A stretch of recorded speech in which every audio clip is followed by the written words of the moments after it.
ക്ലയൻറ്റിൻ്റെ നമ്മൾ കാശ് മേടിക്കുമ്പം കാശ് തരുന്നത് അവർക്ക് വേണ്ടിയിട്ടുള്ള പണി കറക്റ്റായിട്ട് എടുക്കാൻ വേണ്ടിയിട്ടാണ്, അല്ലാതെ നമ്മുടെ ആൾക്കാർ പഠിപ്പിക്കാൻ വേണ്ടിയിട്ടല്ല.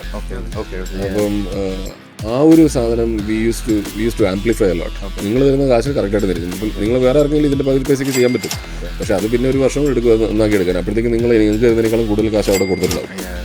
ഇത് ഓരോ പീരീഡ് ഓഫ് ടൈം എല്ലാവർക്കും മനസ്സിലായി. ഇപ്പം നമ്മൾ സബ്ജക്ട് മാറ്ററിൽ എക്സ്പേർട്സ് ആണ് ആ ഒരു സ്പേസിൽ. നമ്മുടെ അടുത്ത് നിന്ന് ആരും ഒന്നും പറഞ്ഞിട്ട് you don't know how to do stuff എന്ന് പറയുന്ന ഒരാൾക്കാർ എനിക്ക് തോന്നുന്നില്ല ഇവിടെ ഞാൻ കണ്ടിട്ടുണ്ടോ. ഇനി അഥവാ എങ്ങനെ ആരെങ്കിലും ഉണ്ടെങ്കിൽ അവർ നമ്മുടെ കൂടെ ഹയർ ചെയ്യും.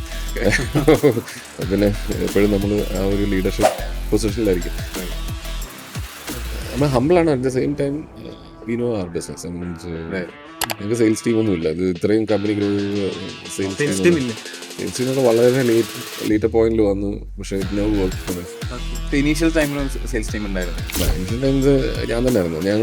എൻ്റെ പിള്ളേരും തന്നെ ആയിരുന്നു. നമ്മുടെ വർക്കായിരുന്നു നമ്മുടെ സെയിൽസ് എന്ന് പറയുന്നത്. നമ്മൾ ചെയ്തു കൊടുക്കുന്ന സാധനം സ്റ്റാർട്ട് ചെയ്ത് സാറും സാറിൻ്റെ കുറച്ച് ഫ്രണ്ട്സും കൂടിയിട്ടില്ല. ഞങ്ങൾ കുറേ ആൾക്കാർ ഒരുമിച്ച് വിപ്രോയിൽ ഒരു പ്രോജക്റ്റ് വർക്ക് ചെയ്തുള്ള ആൾക്കാർ. അപ്പോൾ അതിലുള്ള എല്ലാ ആൾക്കാരും നല്ല ആൾക്കാർ, എല്ലാവരും നല്ല ആൾക്കാർ തന്നെ. പക്ഷേ ഈ ടെക്നിക്കലി സ്കിൽഡ് ആയിട്ടുള്ള ഹൈലി സ്കിൽഡ് ആയിട്ടുള്ള ആൾക്കാരെല്ലാം ഇവിടെ